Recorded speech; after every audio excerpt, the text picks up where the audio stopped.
Welcome to the Leader to Leader podcast series. I'm Tom Athener, your host today, and this podcast is sponsored by the StarQuest Group. And today I'm really excited to have as my guest Colonel Jason Houston. Welcome, Jason. Hey, Tom, thanks for having me. Really appreciate the opportunity. Looking forward to discussing this topic with you. Absolutely. Well, it's my pleasure. I appreciate you coming back. Actually, for all of our listeners out there, we recorded a live webinar last year, April of 2024, and Jason was our guest, and we've got a ton of positive responses and emails and whatnot from all of you that we decided that since we're doing a different podcast structure this year in 2025, we'd do a re-record. So Jason is back by popular demand. I don't know if that's a good or a bad thing. No, Is it's that a a good good or a thing. bad thing? Yeah. It's absolutely a good thing. So the topic that we covered last year was quite interesting, and I've known Jason for a long time and have followed him in his military career, which has been quite remarkable over the years. And last year we were talking about a particular mission that was quite unique in the sense that there were some certain constraints that were part of pulling this team together, and the time constraints and the complexity of the mission. And so that was the big topic that we covered in April of last year. We're going to further expound upon that in this particular podcast. And so this is a bit of a repeat. So why don't you share a little bit about yourself, Jason, your background, and then we'll talk a little bit about this kind of like a case study. Love it. Thanks, Tom. Just to start out, just a quite quick little disclaimer. These are my views and my leadership techniques, and not that of the United States Air Force or the Department of Defense at large. So we'll just kind of get that out of the way. Okay, cool. Yeah, so born and raised in Denver, Colorado. I went to the United States Air Force Academy. But before I went to the United States Air Force Academy, I had to prep for a year because I didn't have the grades that I needed to get into the academy. Well, I should say the SAT and ACT scores, but I had to prep for a year at the New Mexico Military Institute, which I did. And after a year there, I was admitted to the Air Force Academy and graduated from the academy. And then was able to pursue a dream that I'd had for a long time, and that was to go to pilot training and become a fighter pilot, which has been amazing. So I'm actually in the process of concluding a 24 plus year career in the Air Force, of which I've spent most of my time flying F-15E Strike Eagles. I did a 2 year stint flying F-18s with the Navy as an exchange instructor pilot, and that was an awesome experience. Just getting to see the ways that different services lead and utilize these amazing assets that we have. So that was really cool. From a leadership perspective, started out as a young wingman, upgraded to four ship flight lead, and then an instructor pilot. I became an evaluator pilot.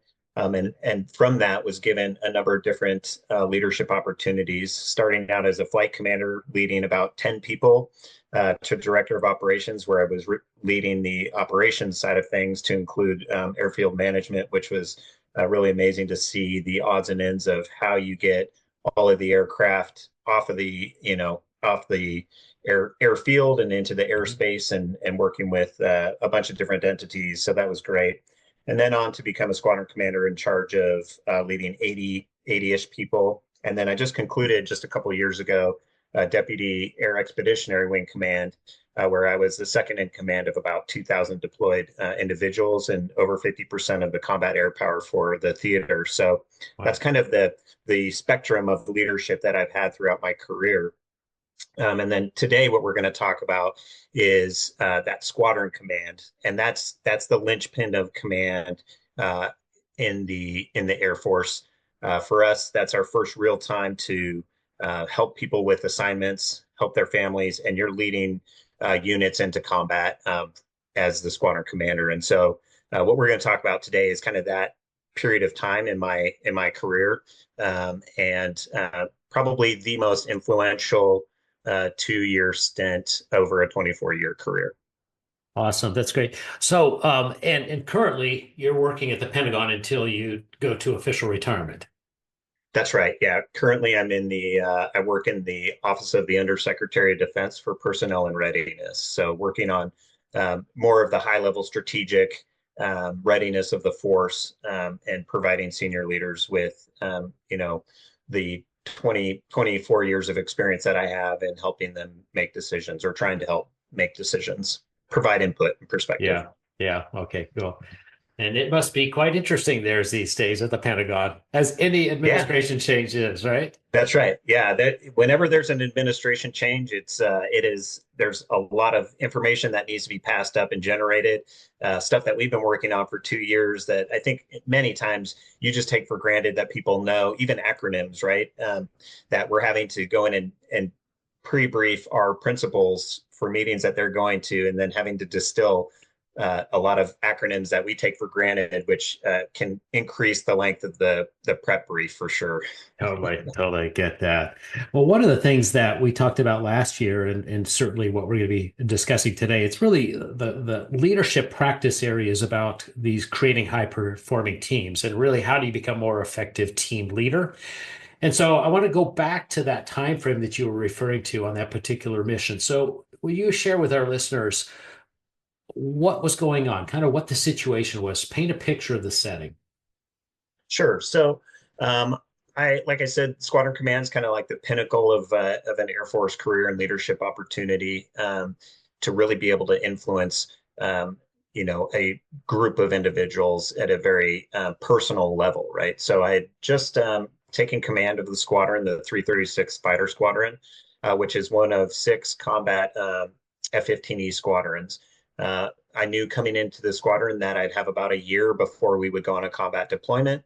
Okay. I also knew coming into the squadron that they were having some issues with trust with the leadership, trust within the squadron, some pretty low morale, and some internal issues that these were things I knew I was going to have to tackle.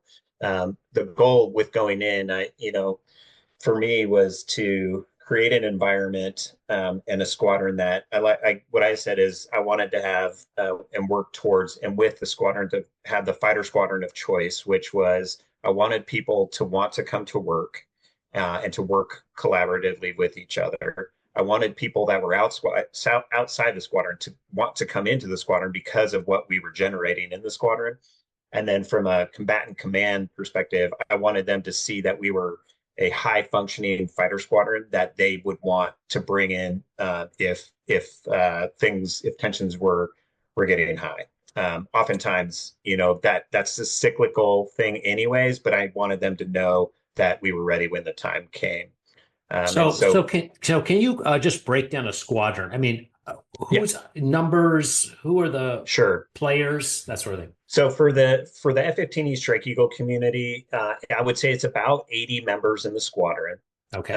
And for us, that's pilots and weapons systems officers. So weapons systems officer are they're rated as navigators that sit in the back seat, and their job is to help get us to a target area, find the targets, and then destroy the targets as we're potentially fighting our way in and out. So there's a crew concept there that is really unique to the F-15E, and it makes us a powerhouse, frankly. And probably and certainly within Central Command in the Middle East, the most sought after fighter over the last 20 plus years.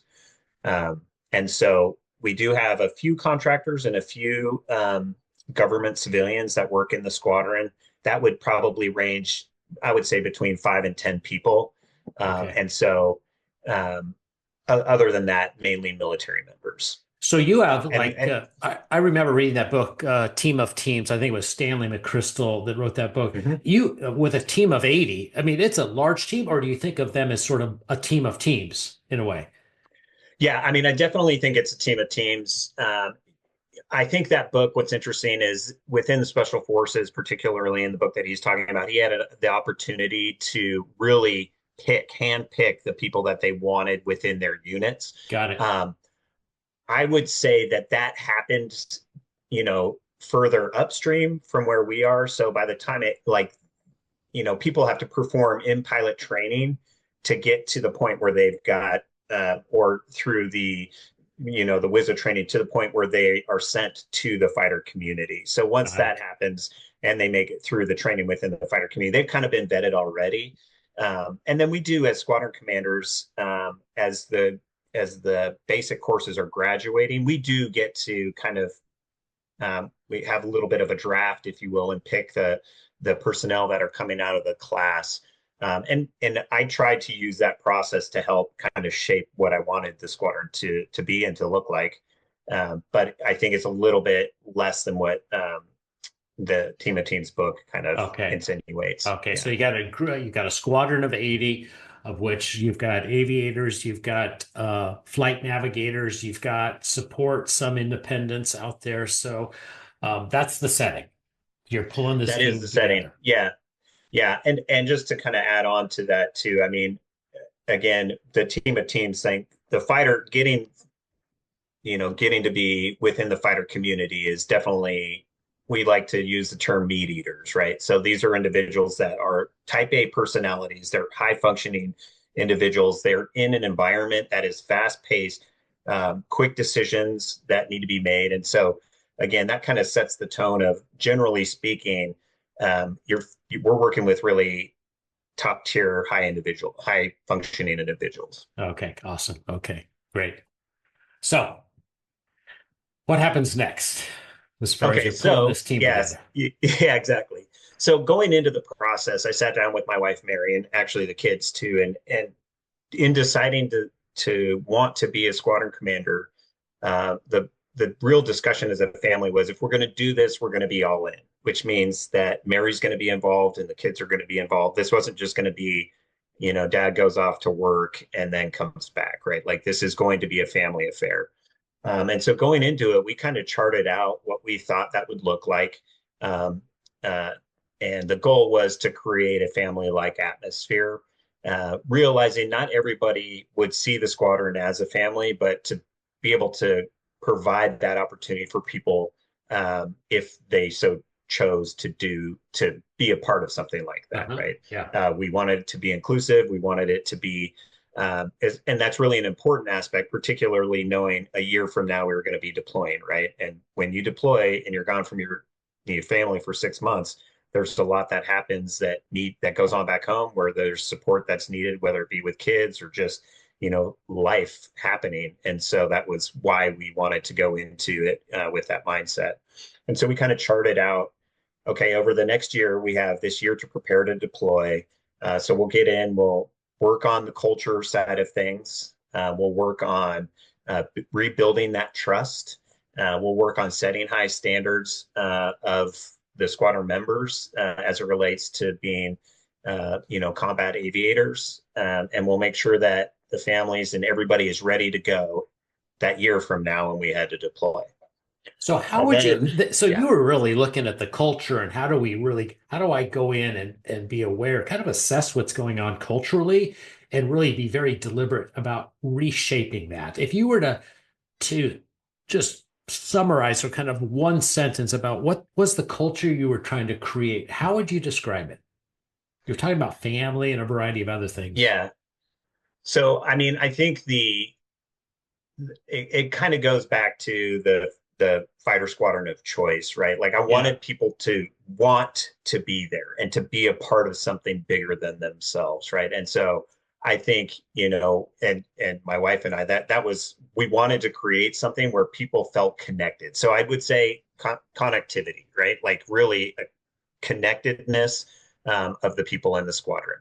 Okay, cool. It was Awesome. was really the overarching experience, and for me, that the reason why I wanted to do that is because I felt like my my first assignment in the Air Force was where I made the friends that I still have today, right? And it was like a very transformative and monumental kind of experience within the Air Force. And as a squadron commander, I had a very, very young squadron, and I wanted them to experience the same thing I did as a young fighter pilot, right? Obviously, the environment is different, 18, 20 years later from when I was a lieutenant, but to kind of create that connected, cohesive unit that wants to get the mission done successfully, but also really wants to hang out with each other outside of just work, right? Yeah. Or at least know that that option is available if they want it or need it. Yeah, awesome. Okay, cool. Great. Yeah, so that was the goal, and so we figured we had plenty of time. And then about 4 weeks after taking command, the geopolitical environment began to shift immediately, and this is where um, there was limpet mines being attached to tankers going through the Strait of Hormuz, and it became very clear that we were going to be sent on. We were already on a global reaction force kind of footing, but no Strike Eagle unit had ever been pulled off of anything like that. And so, even though we knew we could be pulled, we figured we still had time. And then, literally 6 weeks after taking command, we were out the door. And so Wow. we had very short period of time to make sure everybody had all the qualifications they needed. They had the, no kidding, the right color of uniforms, all the gear that they needed, that we had, the training. We were all set to go. Families were good. That includes like powers of attorney, you know, living wills, that type of thing. All of this happened in a very short period of time. In fact, like we're talking within days, we were ready to go. We were just waiting on aerial refueling assets to be able to take us to the Middle East. So Wow. um, it kind of threw the it kind of threw the plan out the door, right? The good news with it was with every challenge I see, I'm a I thank my mom for this, is I'm a pretty optimistic individual. And so with every challenge, there's an opportunity, right? And for us, we sat down and, that's an external, an environmental external facet that gave us an opportunity. Obviously, going to combat, we had a lot of young guys that were thrilled that they had an opportunity that quickly in their career to go and execute the mission that they had been training to do. Um, we also had families that were ill prepared for that to happen as quickly as it did, and so that's where we had to jump in. And I think the big thing I talked about, I wanted to build trust, right? So for us, we immediately had to. We didn't have the time frame that we thought we were going to have to work with that, so we had to work in a function in a manner that would build trust immediately, or try to at least. Yeah, I know. I remember you talking about the importance of trust the last time, and we know that it is so foundational for teams coming together. Is there anything in particular that you recall really worked from a trust building perspective that you used with this team early on? Yeah, so I would say, first of all, it's communication, clear, consistent, and honest, transparent communication, right? And so I mean, we had a number of, uh, sometimes call them like town hall meetings, but really Yeah. they were just meetings for spouses to come and the squadron members, so we could have the conversation about, this is what we know, this is what we're able to tell you to the max extent possible. These are the things that really need to occur before we leave, because we want to set everybody up for success. Yes, there are exciting things about what we're doing, and there are terrifying things about what we're about to go and do. And so we set up like a lot of question and answer meetings with people. We were very consistently pushing out messaging every day with whatever new information we had. We would pass it out, and so I think that was helpful. I would say for me, it was one of those things, very clearly saying like, I don't know everything, and I will never know everything. I will surround myself with people that are you know as knowledgeable about things as they can, but I'm going to miss things. I'm going to fail. And I just request, people provide me grace, because I'm going to do that for other people as well, as we try to get out the door. And really, it was a lesson in delegation, because I had to focus purely on the people, whereas my director of operations focused purely on the mission and getting the jets ready, making sure maintenance had all the things they needed, that all of our training was squared away, that our rules of engagement were known by all of our squadron members prior to us showing up, even though we had very little time. I mean, it was challenging. We were going to be functioning in three different areas of responsibility, which had three different rules of engagement. And so just getting people to understand the differences, maybe not all the nuances, but at least some of it before we went out the door was huge. And I could not have done that without our weapons systems officer, young captains who are brilliant, and my director of operations, who is very matter of fact and setting the tone for that. And so the communication, the honesty, the other term I guess would just be vulnerability, right? And like Yeah.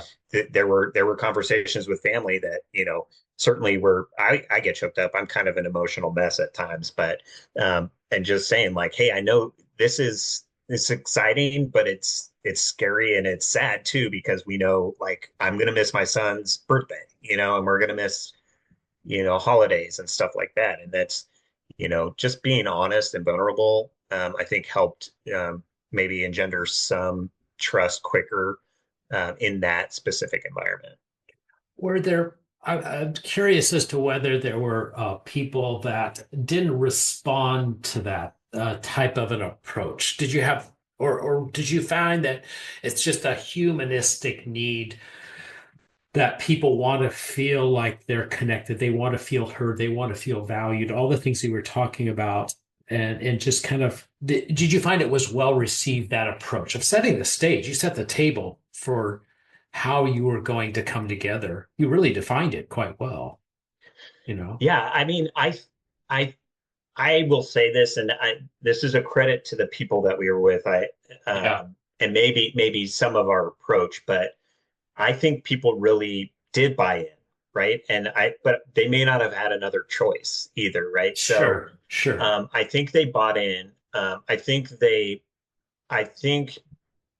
being authentic paid dividends, right? Okay, And just being who we were, right? And like not knowing all the answers and just, hey, this is how we've dealt with it in the past. I will say from a squadron perspective, it definitely paid dividends because, like I said, there was a lot of delegation, and another term I'll throw in there is empowerment, right? So sure. I had a captain who the squadron commander previously had told me that like, hey, he's not cutting it. He's probably not long for the Air Force. But he was in a very important position as the mobilization officer. And so he came in, and I wasn't I like to form my own opinions about people, and so it was one of those things. He came in, I'm like, hey, dude, you got the mobilization stuff, so like I need you to figure it out, and he crushed it. And it was one of those things. I don't know if he had not been given the latitude previously, or if again, it could have just been environmentally driven. But man, he took the reins and just ran with it. And Yeah, so I think that empowerment and the authenticity really allowed people to feel not like to genuinely feel um, like they were taken care of and that we cared. Right. yeah, And so I think we've talked about this previously. And I'll just throw it in here because I just use the feel thing a lot. Right. And a lot of my leadership approach goes back to the Maya Angelou quote, which I'll read it so I don't like mess it up. But it's people will forget what you said, people will forget what you did, but people will never forget how you made them feel.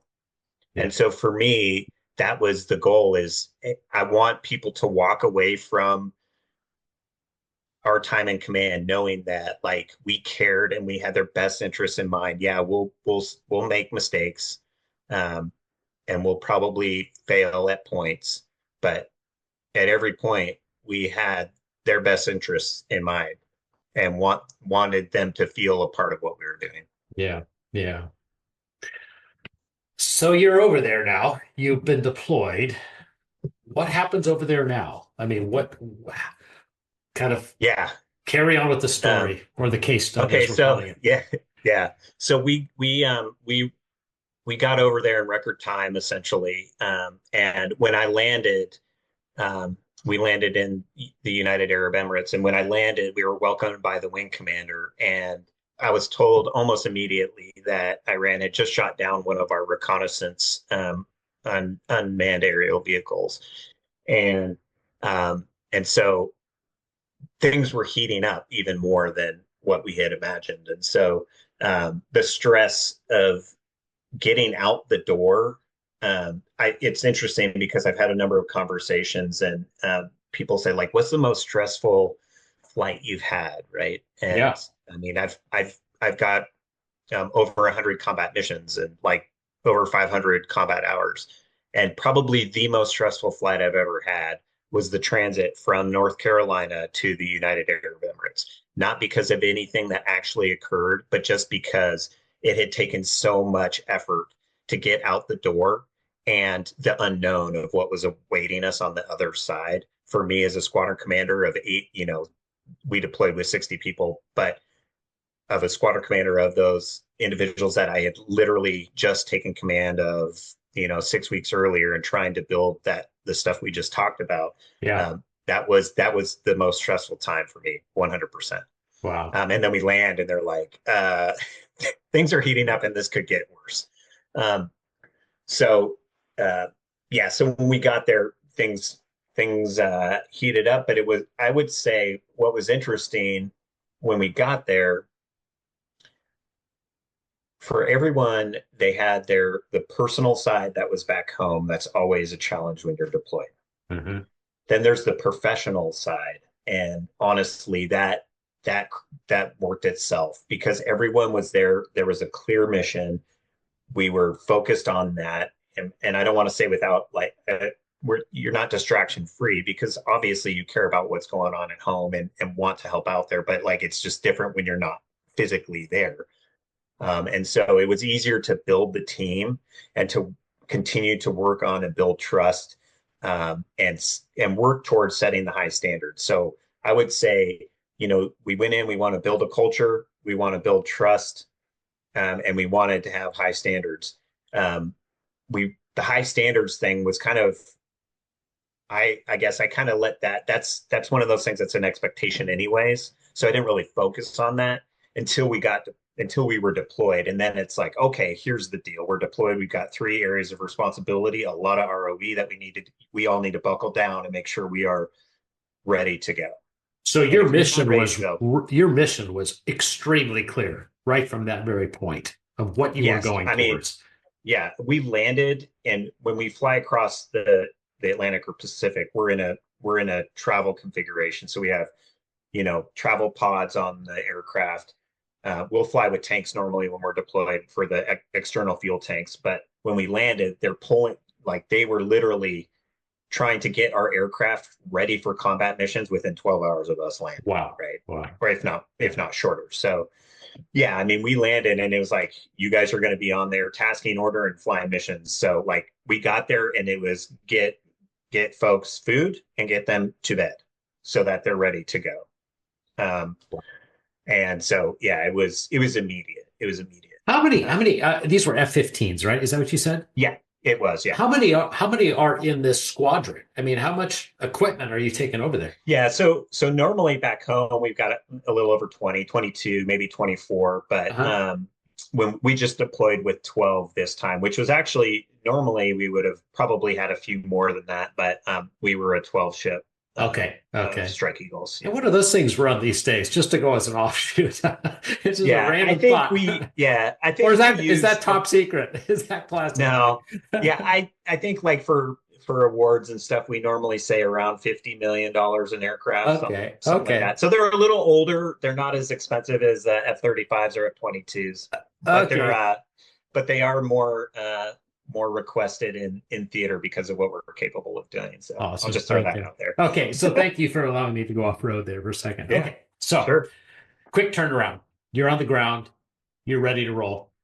You're Yeah. fueled So and yeah, sent. so I guess what I would say there is that we were able to focus more on this that setting the high standard and Yeah. building the culture while we were there. Because there was time where we were, even though we were running like 24-hour operations, where we were able to go to the bar or the pool and just kind of hang out as a squadron and really get to know each other on a level. So I would say I was actually really, really busy while we were deployed just because I was making an effort to learn everyone in the squadron, right? So I was having one-on-one sit downs with every single member of the squadron just to figure out who they were, what their goals were, what was important to them. And frankly, on the other side of things, Mary was doing the same thing at home, right? And um, providing opportunities for the spouses to get together so she could learn about them, give them, her perspective from deployments, as well as like, hey, I know everyone's deployment experience is different, and so we're going to have to handle things as need be. We had a number of folks who were slated to go to another assignment shortly after we were scheduled to quote unquote get home, I guess. We had folks who had their wives were pregnant, and so a lot of the things we had to take a lot of these people out the door, but our commitment to the members was we're going to swap people in and out. So all the squadron members that said, hey, my wife's pregnant, I really like to get home. It was like no brainer, dude. We're going to do everything we possibly can, and I will do everything in my power to get you home. Right. And so those were some of the discussions even before leaving and then while we were there. And, so handling all of those things simultaneously, I guess. That's so fast. You did a lot of upfront work, it sounds like, in setting expectations, but also almost creating a bit of like an operating principles or ground rules or the way that we want to operate, of which one Yeah. might have, it sounds like, you know what, these are really important, family's important, and we'll get you home if you need to get there, for Yeah. those types of life events. Wow. Yeah. Wow. Yeah. It definitely wasn't, and I'll be honest, like within the Air Force and certainly probably more today, more than ever, we're actually fortunate to have the ability to do that. I mean, I know that a lot of my counterparts that I work with that are in the Army or Marines that have been deployed, like they may not have had those opportunities to be able to Sure. get back home. And Yeah. we just were in a position that we were able to do swap outs, and it worked well. It does, and there were it changes when you swap people in and out on a deployment. You kind of have your cohort and everybody's functioning like a well-oiled machine, and then you move some of those people out and other people in. It can change the dynamic. And those are just, relational things that you have to work through. But, obviously, you don't want to have somebody miss the most important, Sure. event of their life, right? So, um, just trying to, I, you know, I don't know, common sense, or better yet, just like trying to a good be good people, right? And that was kind of the overarching theme with the squadron as well, is like I get it, there were going to be people that, because there were some clashes of relationships internal to the squadron we took over. And I said, I get it, not everyone's going to want to get along or be able to get along, but I wanted people to, like, this is like a family. So maybe like, yeah, that's a crazy uncle, but he's your crazy uncle. And so like we have to deal with that together. And so I don't know where I'm going with that outside of like when these decisions Yeah. come up, it's like, hey, this just makes sense. It makes no sense to not send someone home for the birth of their child. I mean, that's ridiculous. Absolutely. Yeah, you're talking about how the team system operates, and there's certain some ways that you operate for the good of the collective is what we would how we would phrase it in leadership Yeah, speak, right. and that part of that was a big part of that was established right up front. And then you made every effort. So you're over there was so kind of what happened after that, and sort of what ultimately has happened to the team and sort of where did you go from there? Yeah. So the team was functioning at a very high level. I think that some of the things that were challenging is the original roles that they had us in and had us doing seemed mundane, generally speaking, um, compared to training. Because training, you normally have a clear objective, and you're getting after a lot of training events, and the sorties can be the missions can be pretty exciting. When you're deployed, you're flying longer missions. It tends to not necessarily be all that exciting, though it can go from being not exciting to just like crazy in split seconds, right? Um, and so originally we were um, doing what we call combat air patrols, and we were there to provide support as needed. But it had quieted down a little bit, and then things were starting to kind of heat up in Iraq and Afghanistan, and so our we had two young captain weapons school graduates, and weapons school is like it's like the PhD of fighter tactics. Uh-huh. Okay. And so these guys were brilliant, and they were able to work with the Combined Air Operations Center to get us involved in the different missions that were going on. And so what was or seemed to be relatively slow missions ended up turning into long and nuanced and complex missions that helped build the experience level within our squadron. So one thing I mentioned, we had a pretty young squadron. What I would say is Yeah. about 55% of our squadron, it was their first assignment and they had never deployed before. Oh, So, wow. Wow. yeah. And so um, we were balancing the lack of experience with these operations, right? And that, getting people experienced in complex environments was probably the next challenge, I would say, while we were there. They did it phenomenally. And I actually had a young wingman on my wing, and he was a swap in. He had made it through training, um, and he probably had the minimal night tanker evolutions to pass the course, or it was Hmm. waived. And he came out there, and like we were on a flight to Afghanistan at night, and he I'm pretty sure he felt like this was the first time he had ever night tanked. And so there's a lot of coaching going on. This is just a little vignette of like what it was like, right? So we had this young wingman on our wing, and we're trying to get to Afghanistan, and it got to a point where we're coaching him through this at night, and it's dark. Even with night vision goggles, it was a low illumination night, so you could hardly see anything.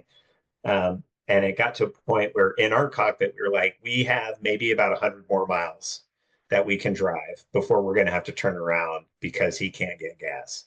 Um, and it's one of those things like you got to get it done. Like you're second or third string player on a Super Bowl contender, and the first or second string go down and you jump in, right? And so trial by fire, but he got on and finally started getting the hang of it. We went, and that was his first combat mission. So it's pretty amazing. We call that just-in-time training, or actually That's learning right. while doing, right? Yeah, Yeah, yeah. exactly. Which we all know Exactly. how to do that, or we certainly have had those situations Yeah. ourselves and others. Yeah. So kind of just bring us to sort of where is the team now, and then we'll kind of I have a few more questions for you, but where's the Yeah. team now, and kind of how did it all play out as you So I ended this engagement? Yeah. So the deployment was the time frame was really unknown, and that was one of the consternations with families and stuff too, Okay. because it was, hey, we're going to go out the door. They could keep us there for several weeks. They could keep us there for we don't know how long. So our messaging right off the bat was this is going to be a 6 month deployment. Don't think of it being anything less. And it ended up being a 6 month deployment pretty much. Okay. We were able to work to get the squadron home before Thanksgiving, which was great. Um, but so we ended up working our way, getting through the deployment successfully, um, and getting home, right? And so, like for me, and it's not that uncommon, but I have been in and around where squadrons have come home, and they come home with one less air crew Mm. because of incident. And so, obviously, as a squadron commander, the last thing I want to do is come home with a smaller squadron than I left with. And that was obviously the goal. I shouldn't say the goal is the standard, right? And so we did make it home, and we didn't have any issues. Certainly, we had to work through some stuff, but lots of combat experience for folks. Certainly, we had failures along the way. I mean, standard wise, there was a couple when we were deployed, I had to send a crew home for mishandling an emergency procedure, which that should never happen because we should have, you know, been practicing these things. And like, I Yeah, know we talk sure. about these things a lot and things happen, but it was a situation cascading effects in a situation that, I take that personally that we didn't have the air crew where they needed to be, even though they were the ones making the decisions, right? Yeah, yeah, So some failures there. I would say also for me, like one of the goals for me was to, and I feel like I generally had a good sense had my finger on the pulse of the squadron and a real good sense of the morale. That's what I would say is like we obviously came into a squadron lack of trust, lack of morale. That's the squadron's morale coming back from the deployment was super high. It's hard not to after you've been doing the job, right? And getting that experience. And then you get to come home and see your family and feel like you've, conquered the world. But, there were a couple personnel related issues that I had missed, or maybe didn't fully trust my instincts like I should have until I got back and realized, okay, there's some things we've got to handle here. And so, but generally speaking, I mean, we came home, trust was high, morale was high, and you know, we were able to get people home that needed to get home, and it was a very successful deployment, though super challenging. And again, hats off to um, on my wife's side of the house, with the spouses. yeah, She yeah. did a phenomenal job of um, taking care of and um, making sure that all the things back home were pretty much settled. And when they weren't, she and I mean, we were having discussions whether it be late her time, early my time, or early my time, late her time. Yeah. Um, of where having discussions of what was going on back home so that I could help watch over the guys while we were deployed and vice versa. And so I think we did that pretty well. Yeah. So as you look back on it, because our listeners are leaders out there that are leading, functional teams or some organizations where they're leading organizations and they're working in teams and teams are becoming as no big surprise, Jason, teams are just part of the way we operate now. And Yeah. dealing with a lot of complexity out there and uncertainty. You were talking about uncertainty earlier. If you were to narrow it down to maybe two or three things that you would share as being really critical things for leaders out there who are not necessarily in the military, but certainly sometimes it probably feels that way. But leading organizations, anything that really kind of off the top of your mind that you would want to leave them with as far as critical pieces, principles, practices, anything along Yeah. those lines.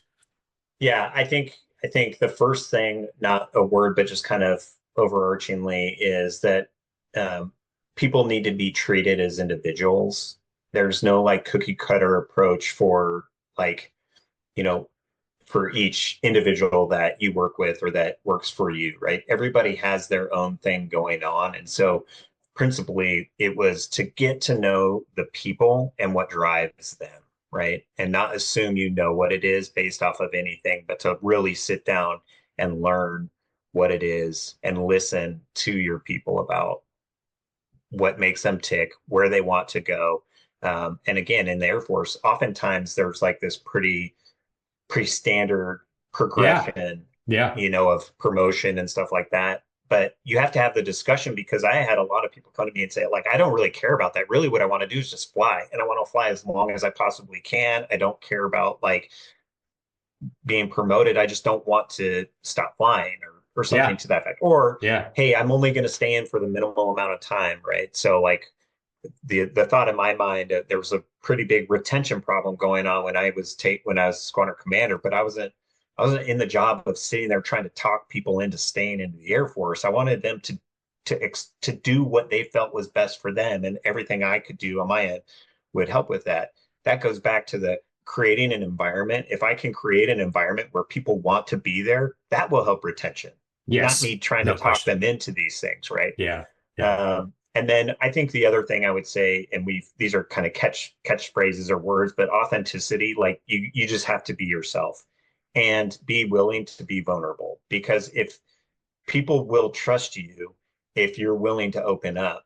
I think a lot of times, and there are obviously a lot of bad leaders that I actually appreciated having as a bad leader because I go, that's something I'm not going to use, or I'm not going to do that. Um, but just, I think oftentimes people get into a leadership position and they feel like they have to like fit into some sort of a mold of a Yeah. leader to Yeah. do something instead of just be yourself, and like the other things will take care of themselves.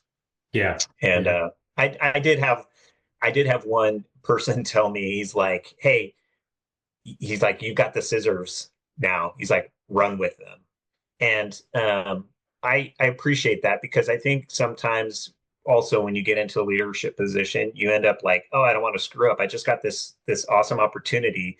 I don't want to fail or get removed from the position. And that's always a real threat.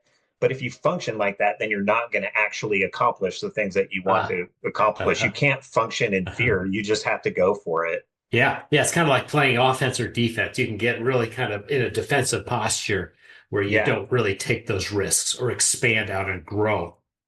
that's right. Yeah, that's so cool. You talked a lot about Mary and the importance of Mary taking kind of really working with the home front. You had women aviators too. Is that true? I mean, Oh you had a yeah, pretty high absolutely. percentage. So you must have Yeah. had fathers and whatnot at home also that were doing similar Yeah, things. again, because they were such young, I had such a young group. We did have one male spouse who is back home, but we had a lot of single individuals as well. Okay. So, Okay. but yeah, Okay. it Yeah. was, I mean, the dynamics definitely changed from when I was a lieutenant. I think we had two females in my squadron. I know we had two females in my squadron. And, we had, when I was squadron commander, we had the largest number of females in any F-15E unit at the time. So, it was, these were, you know, new new challenges in a good way, right? Certainly with deployment stuff, but nothing that other people haven't had to deal with as well. Yeah. Um, Yeah. yeah. Oh, I guess one of the other things. So you said, hey, you came home and what morale was high and all of that. Yeah. And then, and then 2 months later, COVID hit. So Oh, jeez.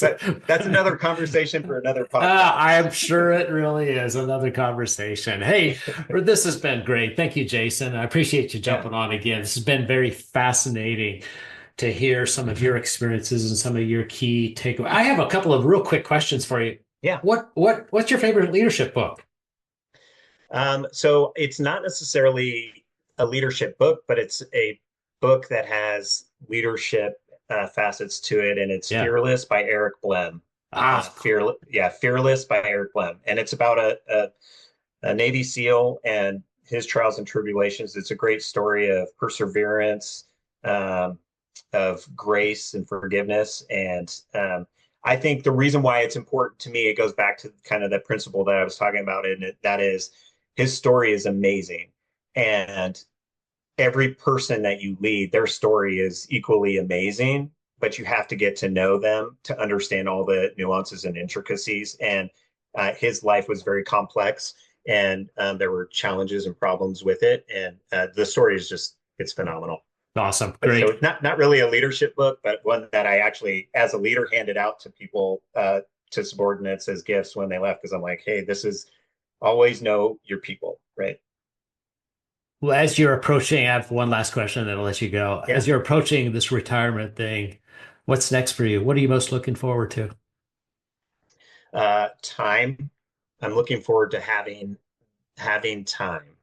Um, it's a finite commodity and something that within the military you don't always own your own time, or at least sometimes there's a feeling that you don't. And being able to make decisions for myself and for my family that I don't have to worry that someone may have a different direction for me. I guess outside of the good Lord. That's good. I got one last one for you. As Yeah. you're way out of the military, as you're leaving, your long 24 years plus of career. What do you hope people say about you as a leader? Boy, that's a great question. Um, Again, I just hope they say that they felt like I had their best interests in mind and that like I truly cared about them. I think that's probably one of the most rewarding things of all of it is a great leader, and I'm not suggesting that I'm one of them, but great leaders, they help their subordinates essentially replace them, right? And or be better than they ever were. And I think one of the most rewarding things for me is to look back or to get texts from some of the young lieutenants, and they'll send me messages on occasion, just reaching out to tell me, oh, we're pregnant, or hey, I got this next assignment, just keeping in touch with me. That is huge, right? And I love that. So I think to me that tells me that we did something right and that they felt connected. So I think it'd be less of what they say about me and more about those continued relationships, right? And knowing that those people are still in our lives is that's what I hope, is that I can maintain those relationships with people. Beautiful, beautiful. Thank you, Jason. It's been a All right, Tom, pleasure. thanks. This was awesome. Yeah. Thank you so much. Yeah, thanks for spending some time with all of us. And to all of you out there, just a quick reminder, I'm Tom Athenard with the StarQuest Group, and hopefully you've gained some new insights and ideas and best practices around how you can be more effective out there in your leadership work, and particularly help you pull your team together for greater new frontiers that are ahead of you. As we always say, remember, it does matter how you show up. So go out and lead with courage, authenticity, and we might even say vulnerability, but we also say humility. So, Jason, I think you can attest to that. So take care out there, and we'll see you next time.